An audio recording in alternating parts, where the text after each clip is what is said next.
4 ministres étaient ce matin face aux journalistes pour le point de presse du gouvernement. Les échanges se sont surtout focalisés sur l'opérationnalisation de la loi 081 et les problèmes d'accès à l'eau potable dans la ville de Ouagadougou. Selon le ministre en charge de l'eau, son département a besoin de 500 milliards de francs CFA pour atteindre l'objectif zéro corvée d'eau à l'horizon 2020. Le ministre en charge des infrastructures a présenté un programme de réhabilitation des routes dans les grands centres urbains du Burkina. Ismaël Diloma Sirima.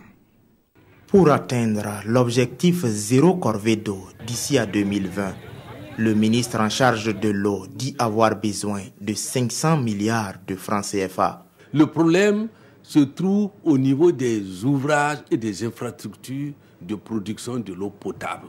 C'est très complexe. La station de traitement, c'est l'usine de l'eau.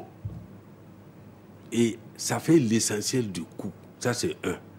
Deuxièmement, les canalisations pour amener l'eau jusqu'à Ouaga, ça coûte extrêmement cher. Et quand nous parlons national. Nous ne parlons pas seulement de Ouagadougou. Ouagadougou n'est qu'une ville parmi tant d'autres. Et selon Ambroise Ouedraogo, le programme d'urgence eau potable et assainissement lancé en fin mars sur l'ensemble des 13 régions à hauteur de 8,7 milliards de francs CFA devrait réellement commencer d'ici fin juin. Vous noterez, j'ai dit ça fait à peu près 44 jours que ce programme a été lancé. Tout le monde sait que les délais moyens d'attribution des marchés, c'est la procédure normale dans notre pays, tournent autour de 140 jours. Quant au ministre des Infrastructures, il a annoncé un besoin de 18 milliards de francs CFA pour l'entretien des routes du pays.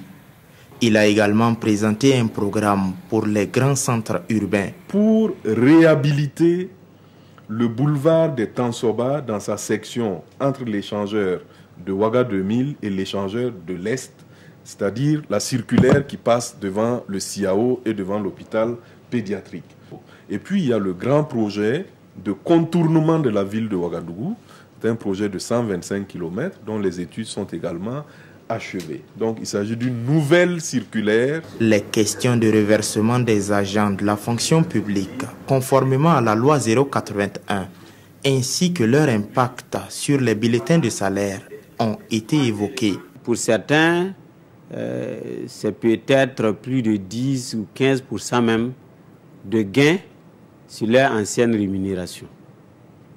Ou même plus peut-être, hein. Ça dépend donc des situations. Pour d'autres, peut-être ce sera moindre, ça dépend de là où on était. Quant à l'effectivité de la mesure, le ministre affirme que la suite est entre les mains des services techniques concernés.